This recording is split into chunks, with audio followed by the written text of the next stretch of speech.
Halo, balik lagi dengan gue Bayu Tabusala di Ekonom Pemalas. Kali ini gue mau bahas soal exit story lagi. Jadi di podcast sebelumnya gue sempat berkata bahwa gue akan melakukan perampingan dari 3 portofolio gue. Dari 3 saham gue dalam satu portofolio menjadi cuma 2. Dan menariknya adalah satu portofolio gue itu bahkan cuma jadi satu lagi daripada 2. Dan gue mau cerita kenapa gue melepas saham ini, dan menurut gue ini saham yang bagus. Unfortunately gue melihat sesuatu yang lebih bagus lagi. So gue gak akan bahas dengan saham yang gue masuk ke Bali, tapi gue akan bahas lebih banyak kenapa gue masuk dan kenapa gue keluar. Gue beli Indo Tambang Megaraya, dan ini cuma bertahan kayak let's say 4 month, kayaknya nggak 4 month, 2 month atau 3 month, gue lupa. Yang pasti gue beli ketika ada dividen, dan gue tahu ketika waktu pas pembelian tersebut, waktu itu gue nggak beli dalam ketika kumdet, gue beli sebelumnya itu, sebelum kumdet, jadi harga masih, sekarang harga berapa ya, gue bahkan lupa, sorry banget ya. Eh, Sebelum kumdet, dan akhirnya waktu pas kumdet gue mendapatkan dividen, dia drop 10%, gue masih profit.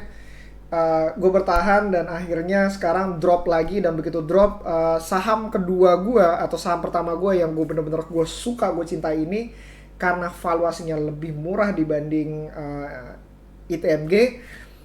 Akhirnya mau nggak mau gue harus melakukan switching dari ITMG menuju ke satu saham ini. Nah, ITMG sendiri sebenarnya waktu pas gue beli, gue lagi diversification soal coal. Jadi karena gue udah pegang 3 saham. Satu saham itu karena adanya konsolidasi dari merger, kayak semacam merger acquisitions. Satu saham lagi ini adalah saham utama gue, 60% all of my portfolio di satu saham ini. Dan gue mau melanggar peraturan gue bahwa gue hanya menaruh 60% dari porsi gue pada satu saham maksimum menjadi 80%, karena harga saham ini literally sudah nggak masuk akal.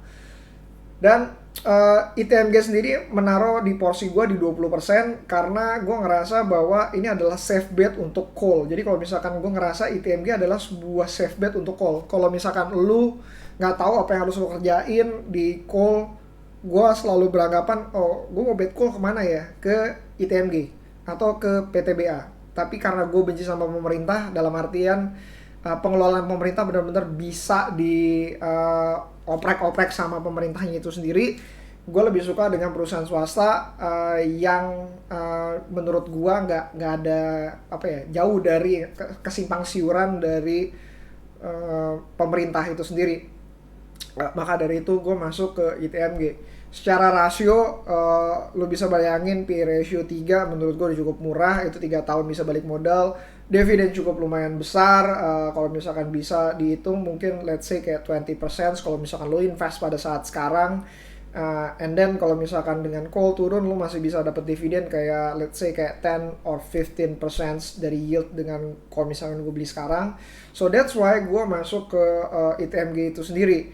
Berikutnya lagi, gue nggak ngerti, katanya ada katalis mengenai dia buka open pit tambang baru atau dan segala macam. Gue tidak masuk ke ranah kesana, tapi gue ngerasa bahwa in terms of market capitalizations dan uang cash, itu bener-bener cukup bargain, dimana uang cashnya accountable 60% dari market cap, no debt at all.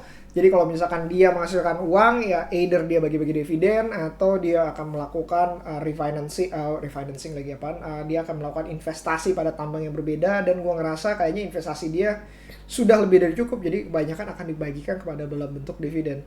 So that's why gue merasa ITMG itu safe bet. Dan di situ aja. Terus waktu itu kayak, apakah lo ngelihat bakalan call, bakalan naik dan segala macam, atau stagnan segala macam? Gue nggak ngerti, gue bahkan nggak tahu bakalan call bakalan seperti apa. Tapi menurut gue downside risk gue bener-bener hampir nyaris nol. Karena kenapa? Karena kalau misalkan call pun turun, gue masih cukup dapat untung di dividend yield 10 atau 50% more. In case kalau misalkan call turunnya banyak, baru gue akan melakukan perubahan pikiran gue sendiri. Tapi kembali lagi, gue betting on macroeconomy juga. Jadi gue nggak betting on the industry itself. Kenapa? Karena gue ngerasa bahwa ketika adanya inflationary, yang bisa lo lakukan untuk saving bet itu adalah tiga hal menurut gue ya. Satu, lo beli emas, karena dengan adanya inflasi harga-harga akan naik, termasuk harga komoditas dan segala macam. Dua, lo beli komoditasnya itu sendiri. Komoditas di sini ya tadi bisa emas dan segala macam, atau hard commodity lainnya kayak coal dan segala macam. Dan kalau misalkan lo coal, lo bisa beli futures marketnya, tapi gue nggak tahu bagaimana cara beli futures marketnya, dan gue nggak mau ngebetting di futures market dari coal karena nggak liquid dan itu lumayan sulit dan spreadnya cukup tinggi banget. Jadi lu untung besar banget, lu rugi ya cukup lumayan, dan gue belum tahu cara yang terbaik untuk melakukan betting on futures. Maka dari itu gue lebih pegang dengan perusahaannya. Yang ketiga adalah lo pegang, kalau lo nggak bisa tiga-tiganya, nggak bisa dua hal yang lain ya, lo pegang namanya deposito jangka pendek. Kenapa? Karena dengan adanya deposito jangka pendek, inflasi akan mengakibatkan yang namanya si suku bunga ikut naik. Suku bunga yang naik, lo nggak bisa pegang obligasi jangka panjang karena akan kebanting harganya. Jadi lo pegang obligasi jangka pendek. Obligasi jangka pendek dari mana? Ya di bawah setahun. Intinya lo pegang segala sesuatu yang di bawah tahun. Reksadana, pasar uang, it's fucking the best for now. So, gue punya view dalam kondisi inflationary kayak gini, apalagi inflationary yang benar-benar cukup tinggi sampai kayak gini, ini bakalan beres kayak dalam waktu at least 5 years. Dan kita baru ada di tahun, let's say menurut gue kayak 1 tahun atau 2 tahun yang di awal. Jadi masih ada 3 tahun lagi untuk beresin inflasi ini sehingga menjadi stabil, baru akan ada namanya kesetimbangan baru. Dan gue pernah bahas di podcast yang sebelumnya bahwa inflasi ini akan berakibat cukup panjang, di mana akan mengakibatkan ekonomi mempunyai equilibrium yang berbeda. Dalam hal ini harga-harga menurut gue gak akan turun signifikan. Entah itu transportasi, entah itu konsumsi, entah itu listrik ataupun biaya-biaya lainnya. Gue rasa dalam waktu yang cukup lama itu akan bertahan di angka sekarang. Kalaupun turun akan berada di level yang cukup lebih tinggi dibanding pre-COVID. Itu adalah safety bet gue. Jadi kayak in term of macro gue rasa komoditi masih oke. In term of perusahaan gue rasa ITMG juga masih oke. Kenapa gue nggak hanya betting cuma 20% doang ya, kayak tadi. Gue ngerasa betting gue yang paling bagus itu di 20% yang sebelumnya, betting gue paling safe ada 20%, dan betting gue yang paling highly convinced gue untuk berada di dalamnya itu yang di 60% tersebut. Dan ketika lu merasa bahwa lu tahu perusahaan tersebut akan ngapain, dan menurut lu inline terhadap perusahaan tersebut, dengan inline dalam artian kayak manajemen mau ngapain dan segala macam, lu inline dengan keputusan manajemen, why not bet big? So, gue akan tutup podcast ini dengan 3 hal yang biasa disebutkan oleh Monis Pabre mengenai Warren Buffett. Warren Buffett itu adalah, pertama adalah big bet, infrequent bet, dan terakhir few bet,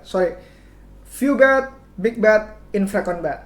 Few bet artinya adalah lo ngebet dalam waktu yang sekecil mungkin, bukan dalam waktu sih, maksudnya dalam barang yang sekecil mungkin. Cuma ada beberapa barang yang bisa lo mau bet, dan karena kecil lo menurunkan uang yang begitu besar, big bet.